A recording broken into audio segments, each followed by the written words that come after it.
He embarrassed me in front of everyone, so I made sure he learned a lesson he won't forget. I still can't believe the betrayal I lived through. It wasn't just a breakup, it was a public spectacle of deceit, all orchestrated by the man I married, and it ripped my entire world apart right in front of everyone I knew. Owen and I had been married for 5 years when I started feeling this cold, unsettling shift. It wasn't just the usual stuff, you know. The phone constantly clutched in his hand, the late nights. It was the words, these tiny, cruel comments that just started piling up, each one a little stab. I remember asking him why he was coming home at 2 in the morning, smelling like a perfume factory, and he just sneered, maybe if you lost some weight, I wouldn't need to work so late. My stomach dropped. Then there was the group chat incident. He accidentally posted this awful picture of me sleeping with my mouth wide open, captioned, living with this every night. When I finally worked up the nerve to confront him, he just scoffed, learn to take a joke, or people will think you're pathetic. Pathetic? That's how he saw me. And the dinner parties? Forget about it. He'd interrupt my stories, mid-sentence, just to tell everyone, don't mind her. She gets confused about basic facts. It's cute, but embarrassing. Then he'd pat my hand, patronizing me like I was a child. Later that night, my best friend texted me. Are you okay? Owen was being a complete jerk to you. Even she saw it. Every year, I hosted this massive charity fundraiser at our house. It was my event. I poured my heart into it, organized every single detail, invited 50+ people, all our families, friends, coworkers, neighbors. This year was especially personal. We were raising money for the children's hospital where my niece had received treatment. I'd spent months planning it.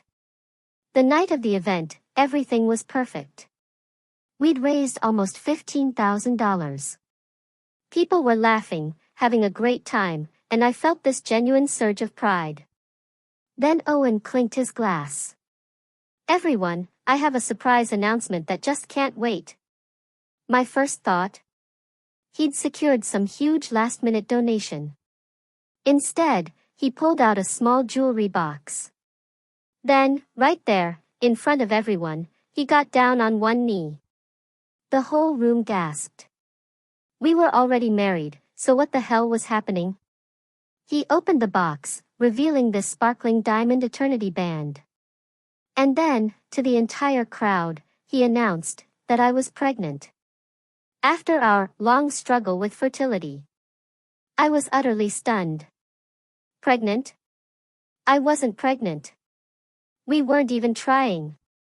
But before I could even process what was happening, before I could say a single word, the room just erupted. People were crying, cheering, hugging me. My own mom broke down sobbing. My first grandchildren, she wailed. His parents were already debating baby names. My boss, who was there, immediately promised me extended maternity leave. Owen slipped the ring onto my finger, hugged me tight, and whispered in my ear, just go with it. Then he kissed me, a deep, performative kiss, like we were sharing this beautiful, intimate moment. I felt physically sick. My mind was reeling, but I couldn't react fast enough. I was trapped. For hours, I had to pretend. People kept touching my stomach, giving me unsolicited advice, asking about due dates. Meanwhile, Owen? He was beaming, soaking up the congratulations, playing the role of Father of the Year. I was stuck in a living nightmare, at my own charity event for children's cancer, with nowhere to run, nowhere to even cry. When the last guest finally left, I cornered him. He just laughed it off. Said he thought it would be cute to announce it like that, and we could just tell everyone I've lost them in a few weeks. Who does that? When I pressed him, demanding answers, he got annoyed. He told me I was overreacting and that I should be grateful for the expensive ring. I couldn't sleep a wink that night. His behavior wasn't just bizarre, it was utterly cruel. Around 3 in the morning, his phone buzzed. He was passed out, drunk and snoring, so I picked it up. A message from Steve W. flashed on the screen. Did she buy it? Is it done? My hands started shaking. I opened their message history. Steve wasn't Steve. It was Tracy. His girlfriend. His pregnant girlfriend of 18 months. The pregnancy announcement? It was Owen's sick, twisted solution to explain away why he'd suddenly be supporting a friend through tough times when in reality, he'd be with Tracy during her pregnancy. I scrolled through hundreds of messages. Pictures of them together. Screenshots of my own personal calendar, so he could literally plan their dates around my schedule. Photos of me that he'd sent to her, just to mock me. He'd been sharing our most intimate conversations, our financial details. But the final blow? They'd been in our home, our bed, even our shower, while I was away for my mom's birthday weekend.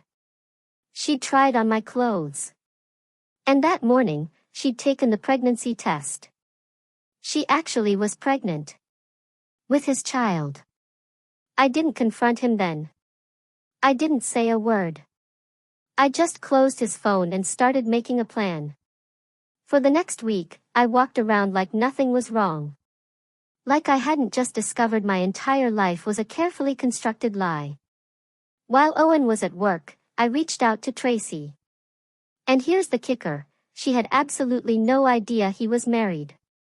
He'd told her I was his unstable sister, living with him because I couldn't function alone.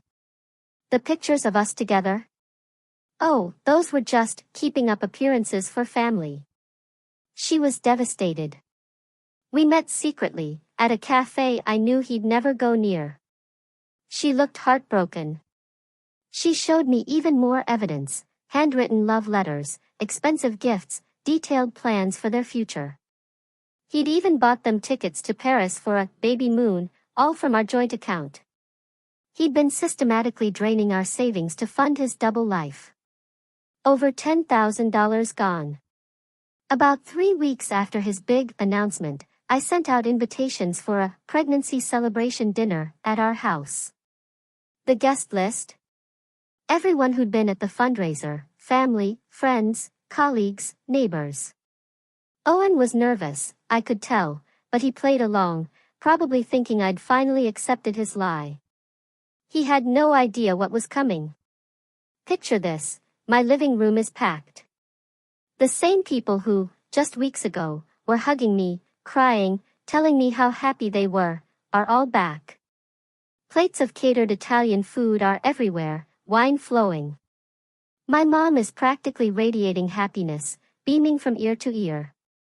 Owen has his arm draped around me, squeezing my shoulder like he's the proudest husband on earth.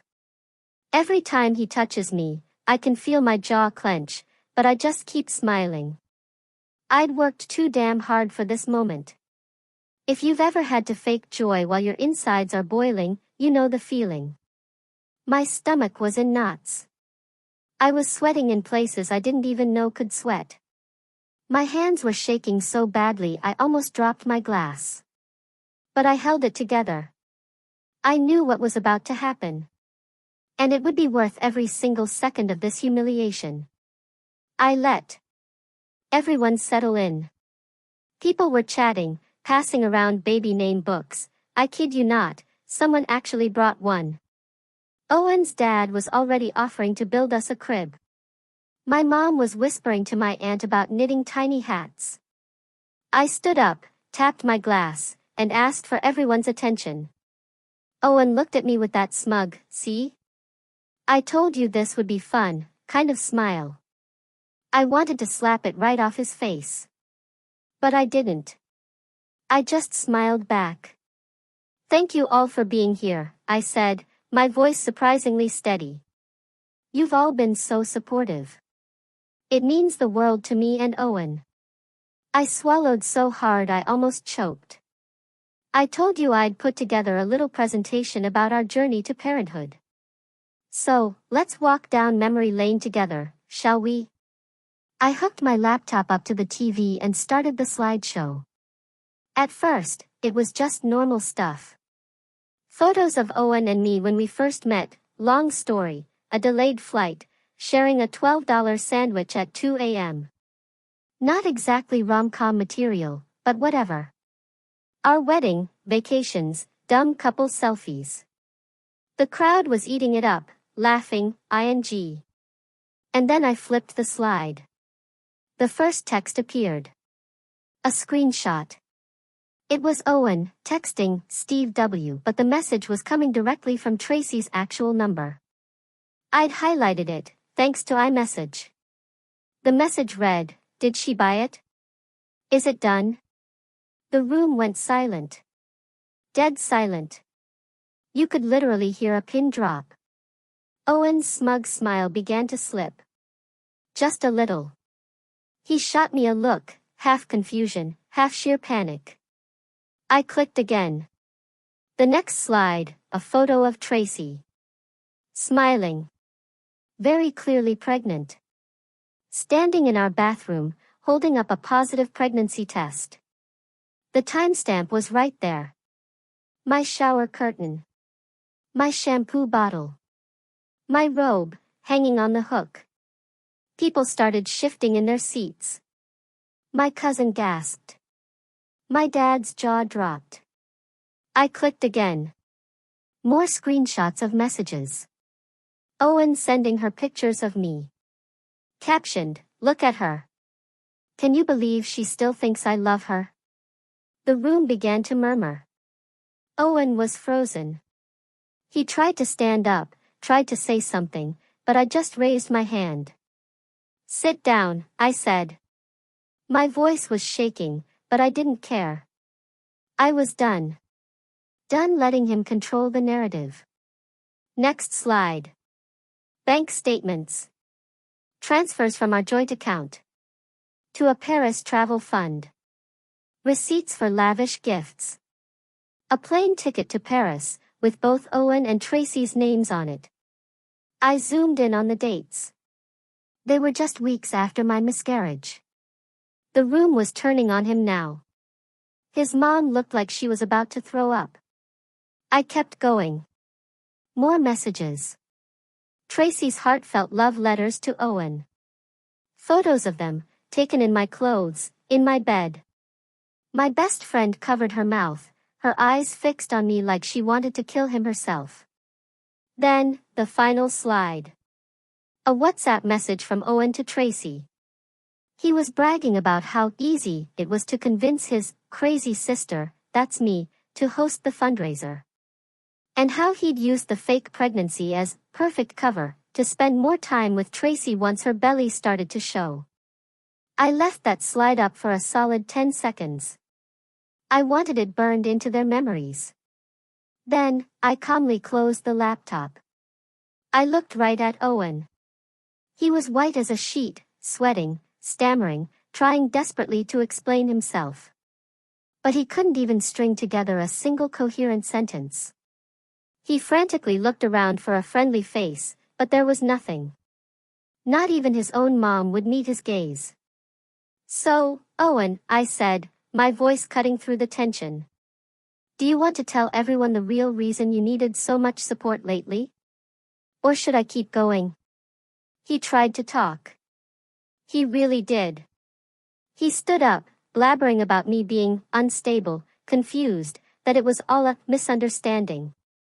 He insisted Tracy was just a friend, that the texts were out of context. Yeah, out of context. Try me. At that exact moment, my mom, my sweet, gentle, cardigan-wearing mom, stood up. She walked straight over to Owen, looked him dead in the eye, and said, "Get out of my daughter's house." Then, in front of everyone, she pulled the diamond ring off my finger and threw it at him. It bounced off his chest and landed right in his pasta. I swear to God, I almost laughed. Owen tried to grab my arm. My dad, bless him, stepped in and shoved Owen back. Yelling erupted. My uncle stepped between them. A couple of Owen's friends tried to intervene, but my sister was already on the phone, calling Tracy. I'd given her a heads up, told her she might need to show up. And to her credit, Tracy was already parked outside with her mom. She wanted backup. And honestly, I totally get it. So, what happened next? Tracy walked in. Pregnant belly and all. She made eye contact with Owen. "You told me she was your sister," she said, her voice raw. The room exploded. His parents started shouting at him. My mom was crying. My best friend hugged me so tight I could barely breathe. Tracy's mom looked like she was fully ready to throw hands. Owen, panicked, tried to run. Seriously, he tried to bolt out the front door.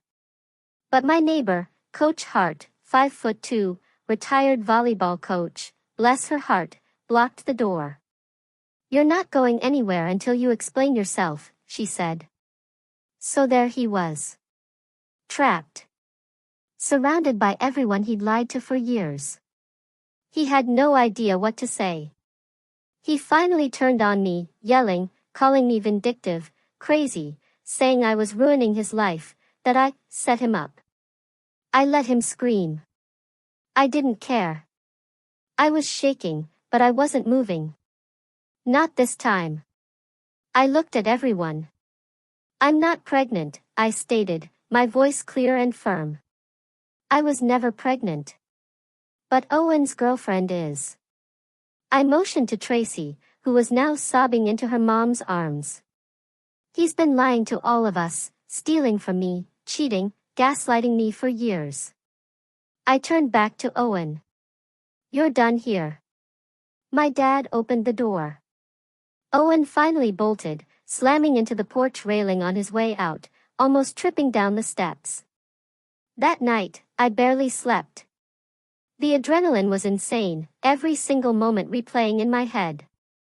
My phone was blowing up with messages. Some people apologized for not seeing it sooner, others just checked if I was okay. Tracy and I ended up texting until 3 in the morning. She was devastated, obviously, but also, in a strange way, relieved to finally know the truth. But the fallout? Oh, the fallout was just beginning. Owen's stuff was still in the house. His parents were texting me, practically begging me not to press charges. My boss called, asking if I needed time off. Tracy's mom wanted to meet. And Owen? He was about to find out exactly what happens when you humiliate and betray the wrong woman. If you think this is wild, just wait. For what happens next? Alright, so if you caught the first part of this insane story, you know what went down. If not, buckle up anyway, because things since that slideshow have been a level of chaos I truly wasn't prepared for. I mean, I nuked my own living room in front of 50 people. I kept thinking, surely I've seen the worst of it, right? Nope. If anything, it's like people saw the fireworks and just decided to set their own lives on fire for a turn. It's been a few weeks since that night. I guess I should start with the immediate aftermath because honestly, you can't just drop a bomb like that and expect your phone to stop vibrating for the next 48 hours. I was bombarded with texts, DMs, even a couple of old-school voicemails. From people who'd been at the dinner, and from people who'd only heard about it secondhand. My notifications were so insane, I genuinely considered throwing my phone into the compost and starting fresh. At first, most of the messages were the classic, "OMG, are you okay?" and "I can't believe Owen did that." But it didn't take long for the spin to start.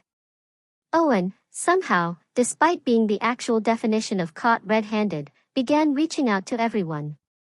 Mutual friends, some of my own extended family, plus his entire side. I know because my cousin Savannah sent me a screenshot. Owen was telling her I'd lost it, that I'd hacked his phone and fabricated messages because I couldn't handle him leaving and wanted attention. The sheer audacity. But, tragically, it worked on some people. Especially the ones who are super conflict avoidant and just want things to go back to normal. You know that subset, right? The ones who can't stand drama because it makes their lives messy. But here's the part that still makes my jaw clench, Owen's parents. They were at my house for the whole reveal. Not a single call from them. Not even a, "How are you doing?" Instead, his mom texted my mom, saying it was unfortunate how the situation was handled, and that maybe it would be best if Owen could come by to collect his things without further escalation. My mom, who is usually the most patient, cardigan-wearing, tea-brewing person alive, called me. I could hear her practically hissing down the line. "If anyone is doing the escalating," she snapped, "it's their son." I wanted to laugh and cry at the same time. Owen, meanwhile, was blowing up my phone. His messages got progressively nastier as the hours ticked by. At first, it was all, "Let's talk like adults," and, "We can fix this if you just apologize for embarrassing me." Apologize? For exposing his actual double life? I had no words. When I ignored him, it quickly turned to threats. He said he'd make sure everyone knows what you've done, that I'd be sorry when people found out who I really am. He even accused me of ruining Tracy's life and told me I should watch myself because people talk. I blocked him. He started emailing. Blocked those too. Then he started messaging through random numbers, tried to get to me through mutual friends. He even called my dad. My dad, who has never, ever liked Owen, not even at our wedding. Dad answered. And just said, "Lose my number." I found out about this later, when my dad showed up at my place, holding his phone like it had a disease. Let's talk about the family fallout, because honestly, I thought the friend group would be the biggest mess. Nope. Family drama? That's a whole other level. My mom, in her infinite wisdom, wanted to host a healing dinner and invite Owen's parents. Like we could just sit down and untangle 5 years of deceit over roast chicken and a store-bought pie. My dad, on the other hand, wanted to file a police report for fraud. I'm not sure he fully understands what actually counts as fraud, but points for effort, Dad. Meanwhile, my brother Hank started a group chat called "Owen is Dead to Us" and kept adding Owen back in every single time he left, just to annoy him. But the wildest part? Tracy. Tracy, who I honestly thought would just vanish into the ether to lick her wounds, called me. Not a text. An actual call. "I don't know who to talk to," she said, her voice raw. "My mom is furious and wants to move us out of state. Owen keeps showing up at my work. I don't know what to do." I told her flat out I wasn't her therapist. But I'm also not a monster. She needed someone who understood how truly manipulative Owen could be, and apparently, that someone was me. So, we met up at a coffee shop. Yeah, I know, classic. But it was neutral ground, and her mom was parked outside the whole time, watching me like I might bite. Tracy looked exhausted, like she hadn't slept in a month. She pushed a stack of envelopes across the table, her hands shaking. "He's still sending me these," she whispered. Inside were cards with Owen's signature, plus a couple of receipts for baby stuff he'd apparently bought. With my money, I might add, she added bitterly. Tracy said she was considering a restraining order, but her mom wasn't sure if it would just make things worse. I had no advice for that. I barely knew how to get through my own day. We just sat there for a while, two women who'd been lied to. And for a weird moment, it was almost normal. There was this shared sense that neither of us was the villain here, even if the story looked utterly wild from the outside. Back at home, things were anything but normal. I had to deal with the practical stuff. Changing the locks. Figuring out which bills were even in my name. Spoiler alert, not as many as I thought. Then packing up Owen's junk. My mom insisted on helping, which meant she showed up with 3 empty suitcases and a box of lemon bars, lecturing me about setting boundaries while simultaneously doing my laundry and reorganizing my pantry. I didn't have the heart to stop her. Dad came by twice, mostly just to glare at the door and threaten to break Owen's legs if he showed up. Which, for my dad, is saying a lot. But here's where things got even messier. Owen started playing dirty. He emailed our landlord. I'd never even met the guy in person. Owen always handled that stuff. He tried to get me taken off the lease, claimed I was no longer a resident and was harassing him and his pregnant partner. I found out because I got an email from the landlord asking for clarification. I had to send over my ID, utility bills, a copy of our marriage certificate, all just to prove I lived there. The landlord was so awkward about it. He kept saying he didn't want to get involved in personal disputes, but then he started dropping hints that maybe one of us should consider moving out, for everyone's peace of mind. The biggest shock, though, was how many people just refused to pick a side. I mean, I get it. Nobody wants to be caught in the middle of a breakup. But after everything that happened, I thought there'd be some basic sense of right and wrong. Instead, it was all, let's just move on, or, it's none of our business. And my personal favorite, these things are never black and white. Like, sorry, but if your spouse fakes your pregnancy to cover for his real one with someone else, I'm pretty sure that's not a gray area. But whatever. People will do anything to avoid drama in their own lives. That being said, there were real consequences. Owen tried to come back to the house to get his stuff. I told him to text me a list, and I'd leave it on the porch. Instead, he showed up while I was home, pounding on the door, yelling that I was hiding his property. I called my dad, who showed up in like 10 minutes flat. There was this weird standoff on the porch, Owen shouting, Dad standing there with his arms crossed, and me behind the door, texting Brenda to call the neighbor if things got ugly. Owen finally left, but not before threatening to call the cops for theft. I just told him, go ahead and try. My parents ramped things up after that. Mom called Owen's mom, which went about as well as you'd expect. Owen's mom actually had the nerve to insist that marriage is hard and boys will be boys.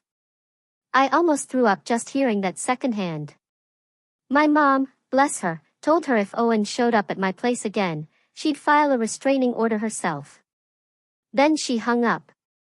Dad, meanwhile, started researching marital asset division and left printouts all over my kitchen table. Thanks, Dad. I actually did talk to Owen one more time in person, because he just wouldn't stop emailing about his stuff and his rights. We met in the driveway. There was no way I was letting him inside again. He tried to act all calm, saying he just wanted to resolve things peacefully, but then he just launched into a rant about how I'd ruined everything and turned everyone against him. I told him point blank, he did that all by himself. He got right in my face, accusing me of manipulating Tracy and stealing his money. I told him if he kept harassing me or Tracy, I'd file for a restraining order for both of us. He made a big show of laughing, but his hands were shaking. I didn't back down. You're not coming back in, I said. End of story. He left, but not before slamming his fist into the mailbox so hard the door fell off. I had to fix it with duct tape. Such a fitting metaphor for our marriage, right? Tracy and I? We're not friends. Not really. But there's this weird, unspoken connection now. She texts sometimes, usually late at night, with updates about Owen trying to reach out, or her mom wanting to move. I send short, blunt replies, mostly because I don't know what else to say. But I did help her block his number and showed her how to lock down her socials. And the money problem. Oh, the money. I found out Owen had drained so much more from our joint account than I even realized. Little withdrawals, gift cards, random cash apps. I had to go through months of statements, highlighting everything, and send it all to the bank just to get them to freeze the account. The bank was sympathetic, but slow, and Owen kept trying to reset the password. At one point, I got a fraud alert because he tried to use the account from some weird location in another city. It took days to sort out. At home, I can't even relax. Every sound outside makes me jump, half expecting Owen to be lurking around. My dad installed a camera by the front door, which just makes me even more aware of how many people come and go in a day. The mail piling up, the dishes, the laundry, everything feels like both too much and not enough. I keep thinking, when does it get normal again? Does it ever? I guess the most surprising thing through all this is how much people want there to be a clear good guy and a bad guy. Like, Owen is obviously trash for what he did. But I keep getting asked, did you see any signs? Or, do you think you drove him to cheat? As if relationships are some neat equation where someone's always at fault. Honestly, it's messier than that. Owen had always been a little mean, a little sharp with his jokes. But I thought it was just his way of dealing with stress. His mom's the same way, always making digs, pretending it's all in good fun. I used to think if I just let things go, he'd eventually chill out. Turns out, letting things go just made him push further. So yeah, that's where things are now.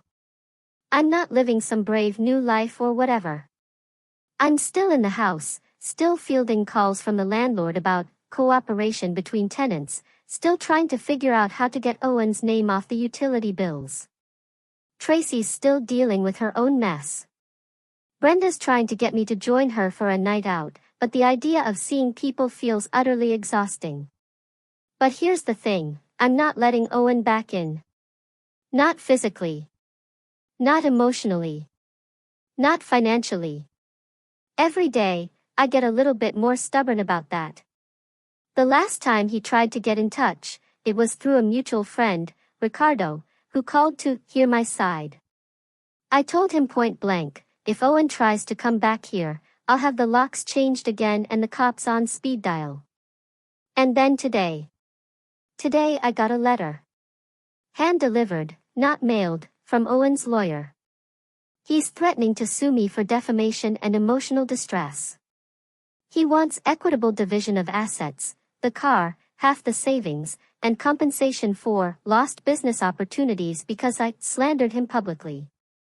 I just stood there in my kitchen, letter in hand, trying to decide if I should laugh or scream. So, yeah. If anyone's still reading, congrats.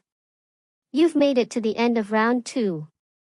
I wish I could say I know what happens next, but honestly, I'm just getting started. Okay, so if you're still following this whole saga, honestly, props to you for sticking around. I genuinely thought things would calm down after that lawyer letter, but, laughably, I should have known better. If anything, that was just Owen getting warmed up. I swear the universe must be bored, because it just keeps throwing new curveballs every other day. Let's start with that lawyer letter, because that's pretty much where everything took off. It was hand-delivered, shoved under my door in this cheap envelope, my name spelled wrong. Classic Owen. Inside, it was full of legalese about defamation, emotional distress, lost opportunities, and Owen's demand for the car, half the savings, and compensation for public embarrassment. I read it 3 times, just to make sure I wasn't hallucinating. I texted a picture of it to my brother, Hank, who immediately replied, "Is this real, or did he use ChatGPT for the template?" For a hot minute, I considered just ignoring it, but my parents were absolutely not having that. My dad, who hasn't worn a suit since 2009, wanted to show this clown what a real lawsuit looks like. Which, honestly, was kind of funny. My mom, meanwhile, started calling everyone she knew who'd ever been through a divorce, asking if I could just get everything annulled for emotional reasons. I actually had to Google if that's a thing. Spoiler, it's not. At least not here. Their hearts were in the right place, but I'm not gonna lie, sometimes it just made me feel more alone. I love them, but I needed less energy and more actual help. So, I did what normal people do. I Googled local attorneys, read a bunch of reviews, and ended up calling one. The phone call was awkward, mostly because I had to explain everything out loud. And the woman on the other end kept going, "Wait, he did what at the fundraiser?" She told me to take photos of everything, keep all communications, and under no circumstances let Owen back in the house or agree to any private meetings. She also said the defamation claim was probably just bluster, but I should still be careful. So, great. The next few days were basically me hoarding receipts and texting Brenda every time I felt like throwing my phone through a window. Owen, for his part, just kept ramping things up. He started showing up at the house again. First, just knocking, then pounding, then standing outside for like half an hour, calling people on speaker so I could hear him. I watched him from the living room window, phone in hand, ready to call the cops if he tried anything. At one point, he even brought his dad, who just stood there, arms folded, staring at the house like he expected me to come out and hand over the keys. Instead, I called my dad, who actually showed up in slippers and an old hoodie, looking so unimpressed it was almost an art form. There was this silent standoff on the front lawn. 4 grown adults, just standing there, not saying anything, all pretending it wasn't freezing. Eventually, Owen's dad muttered something, and they left. I double-locked the door behind them and texted the whole family, "If you see Owen or his dad, don't answer.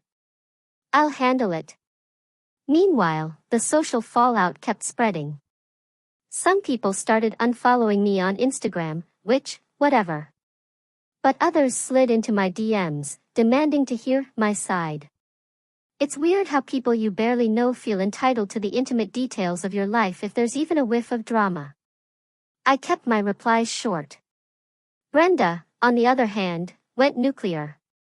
She posted a story calling out Owen's narcissist energy, tagged him, and started a comment war that lasted 2 days. I muted everything. Honestly, I was too busy dealing with real-life mess. The weirdest interactions, though, were with people I saw out in public. Like, I went to Target for paper towels and a candle and ran into Savannah from Owen's side of the family. She gave this awkward half-smile and said, "So, how's everything?" Like we were just catching up after a vacation. There was this pause that lasted way too long, and I just shrugged and said, "You know?" She nodded, like that explained everything, and immediately turned down the next aisle. It's wild how people just want the bare minimum so they can say they checked in. Owen's mom finally reached out. Not to apologize, obviously, but to discuss logistics. She wanted to know when Owen could pick up his belongings that I was refusing to release. I told her flat out, I wasn't refusing anything. I'd packed up everything he'd listed, put it in the garage, and changed the code. She got snippy, saying it was unreasonable not to trust Owen to come inside and get the rest. I told her, after what he did, he wasn't setting foot in this house again. She started lecturing me about forgiveness, and how everyone makes mistakes. I told her this wasn't a mistake, it was a pattern.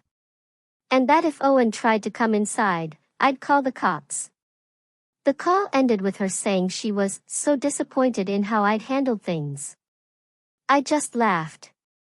If being disappointing to people like that is wrong, I really don't want to be right. The house was weird without Owen. Not in a sad way, though. More like, every time I walked into a room, I noticed all the little things he used to do that annoyed me. Leaving his shoes in the hallway. Using my favorite mug. Turning the thermostat down to save money. Now, it was just quiet. Kind of peaceful, actually. When my parents weren't hovering, that is. The money stuff was still a nightmare. The bank froze our joint account, but Owen kept trying to access it from different devices. I got emails about suspicious activity, and then one afternoon, a call from the fraud department. They wanted to confirm if I was trying to transfer several $1,000s out. I wasn't. I had to go in person, bring my ID, sit in a tiny office with a guy who looked about 12, and explain the whole thing all over again. He was polite, but clearly uncomfortable, especially when I showed him the lawyer letter. He said the account would stay frozen until we sorted out the divorce.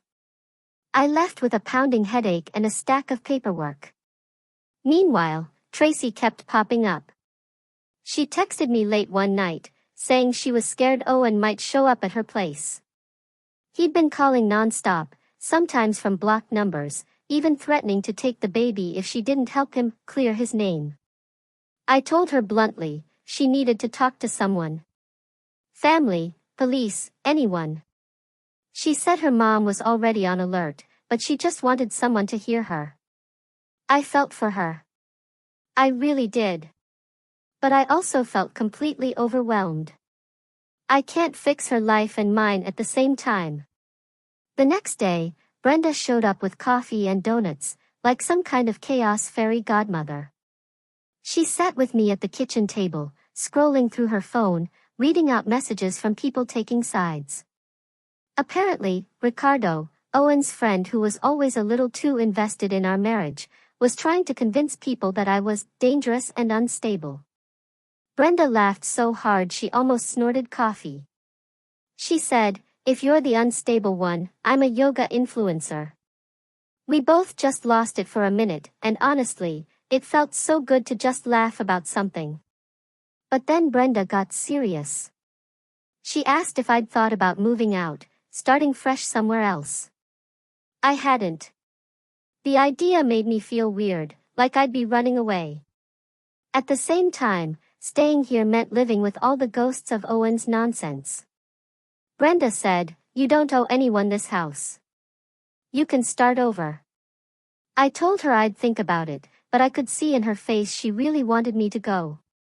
Not because she thought I was weak, but because she was worried I'd never truly be free if I stayed. My parents, of course, had their own opinions. Mom wanted me to move in with them, just for a while, but I knew that would last maybe 2 days before we all lost our minds. Dad wanted me to stand my ground and not let Owen win. They started bickering about it at dinner one night, right in front of me, like I wasn't even there. Mom said, "She needs support." Dad countered, "She needs independence." I finally snapped. "I just need you two to stop arguing and let me figure it out." They both went quiet, which, to be honest, was a huge relief. Things came to a head when Owen tried to come back for his tools. He texted me first, said he'd be by at noon. I told him I'd leave them on the porch. At 11:30, he started calling, then texting, then calling again. At noon, he was at the door, banging so hard the neighbor's dog started barking. I opened the window and told him his stuff was outside. He shouted that I was stealing from him, that he knew his rights, and that if I didn't let him in, he'd call the cops. "Go ahead," I said. He started recording me with his phone, narrating that I was refusing lawful entry. I rolled my eyes and told him to leave, or I'd call the cops myself. He finally grabbed his stuff and stomped off, but not before kicking over the flower pot by the porch. Real mature. After that, I got a text from Tracy. She said Owen had tried to contact her again, this time through a mutual friend, Cecilia. Apparently, he was telling people that I'd brainwashed Tracy into turning against him, that I was jealous and wanted to ruin his life. Cecilia, to her credit, told him he was out of line, but she also texted me to say she hoped I could find it in my heart to forgive. I wanted to scream. Why is it always on women to forgive the people who hurt them? Things weren't just tense with Owen, though. Tracy's family was dealing with their own drama. Her mom called me directly, wanting to know if I thought Owen would really try to take the baby. I told her I couldn't predict anything, but that she should keep documenting everything. Just in case. She sounded tired, like she'd aged 10 years in a month. I felt a weird kinship with her, even though we barely knew each other. It wasn't all misery, though. There were these weird, almost funny moments. Like when my mom showed up with a box of baby clothes she'd bought, just in case. She sat on the edge of my bed, holding a tiny hat, and said she felt stupid for believing Owen. I told her she wasn't stupid, just hopeful, and that wasn't a bad thing. She hugged me so tight I thought my ribs would crack. Dad popped his head in, saw us both crying, and immediately retreated to the garage. But the tension never really let up. Every time I thought things might settle, something new would happen. Owen filed a motion to have me removed from the property because I was creating a hostile environment. The landlord called again, wanting to know when this would all be over. I tried to explain, but he clearly just wanted to avoid drama. I started looking up apartments, just to see what was out there, and realized how expensive everything is now. Part of me wanted to just leave it all behind. But another part was stubborn. Why should I be the one to leave when I did nothing wrong? Things boiled over at the next family dinner. Mom, again, wanted to invite Owen's parents to talk things out. Dad said, over my dead body. My brother Hank said, let's just egg their house. He was joking, mostly. I lost it. I told everyone I was sick of being the only one who had to keep it together, that I was tired of being the bigger person. There was a long silence. Then Mom apologized. Dad apologized.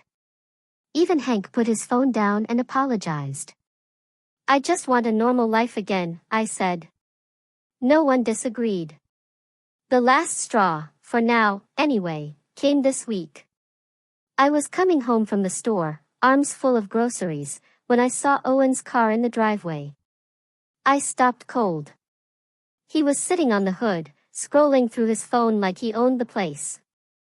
I walked up and told him to leave. He said he just wanted to talk. I said there was nothing left to say. He said he'd take me down with him if I didn't make things right. I told him if he didn't leave, I'd call the cops. He got in my face, close enough that I could smell his cologne, and started ranting about how I'd ruined his life, how he could have had it all if I just played along. I told him again to leave. He finally did, but not before spitting on the ground and saying, "You'll regret this." So, yeah. That's where things stand now. And something tells me it's about to get even messier. So, I guess this is it. The final chapter. Or at least the last one I'm posting here, because at this point, my life barely feels like mine anymore. If you've made it through the last 3 rounds, honestly, congrats. You basically have a PhD in secondhand chaos. I kept thinking there would be a tipping point, some big, dramatic moment where things would finally settle. But honestly, it was like every time I thought I was getting my balance, something new just landed on my head. After that driveway showdown, me, clutching groceries, Owen on the hood of his car, threatening me, trying not to scream, I didn't sleep much for days.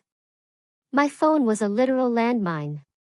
Texts from Brenda asking if I wanted to crash at her place.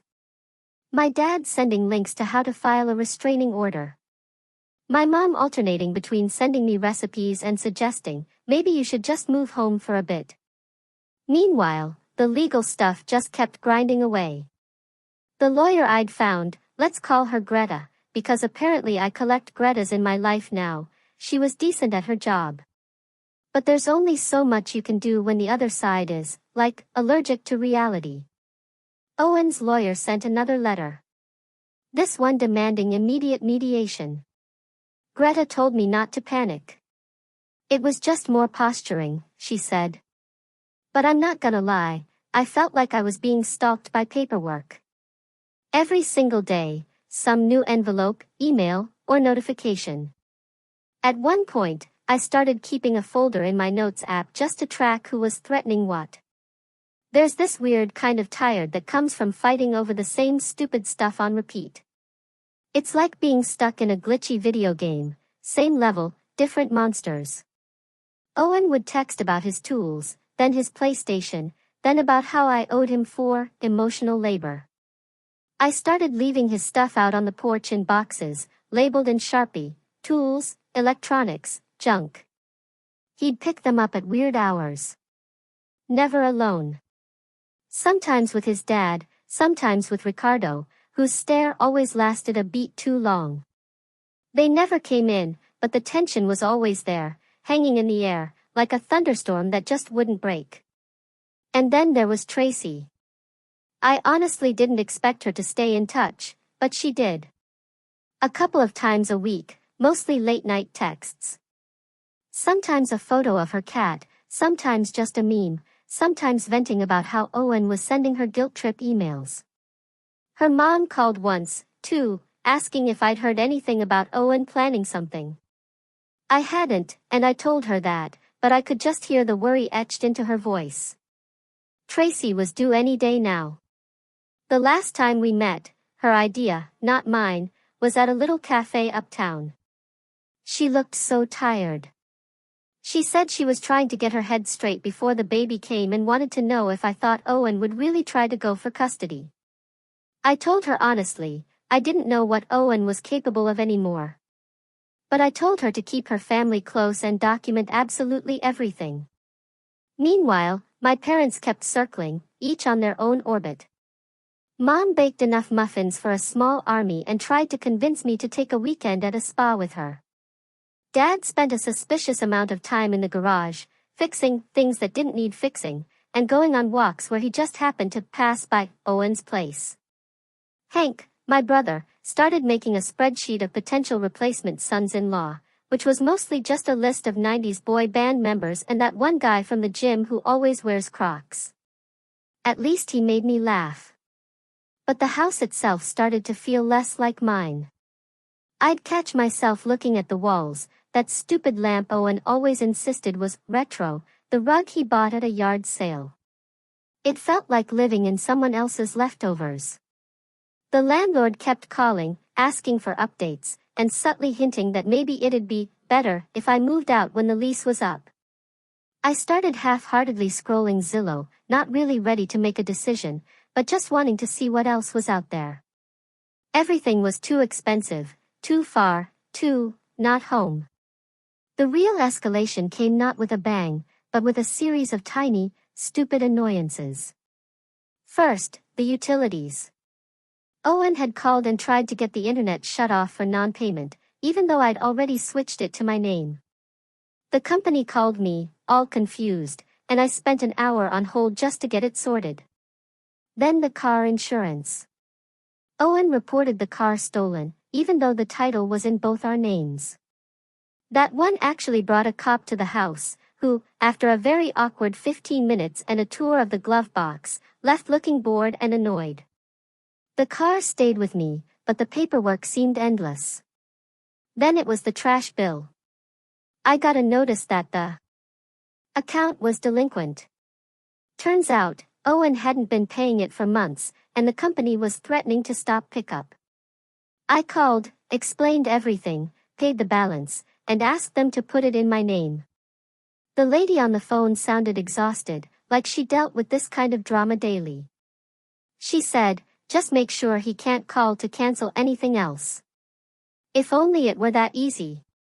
But the worst, the absolute worst, was the day Owen's mom showed up at the house. No warning. Just rang the doorbell at 9 a.m. on a Saturday, holding a box of Owen's childhood mementos and a folder of papers she wanted me to sign. She started in with the same old lines. How boys will be boys. How I shouldn't make things harder than they need to be. How family is all you have in the end. I told her, as politely as I could, that I wasn't signing anything until my lawyer had seen it, and that she needed to stop showing up unannounced. She tried to push past me, said she just wanted to get a few things from Owen's old room. I blocked the door. She tried to guilt-trip me, but I didn't move. Eventually, she gave up, left the box on the porch, and shuffled back to her car. That night, I got a text from Tracy. She was in the hospital, early labor. Baby coming. She said she was scared, didn't want Owen to know yet, but wanted me to know, just in case. I didn't go, obviously, but I texted her back, told her she'd be a good mom, and that she wasn't alone. The next day, she sent a picture of a healthy baby girl. I showed my mom, who cried. Dad, ever practical, said, at least some good came out of all this. Hank added the baby's name to his spreadsheet, which made everyone laugh, even through the weirdness. If there's any lesson in all of this, it's that people will surprise you. Sometimes in the worst ways imaginable. And sometimes, in the very best. So, yeah. If you read all this, thank you for being here. And if you're ever at a trivia night, and you see a girl ordering too much pizza and arguing about 90s song lyrics, come say hi. Just don't ask me about Owen. That chapter's closed. Even if the rest of the book is still unwritten.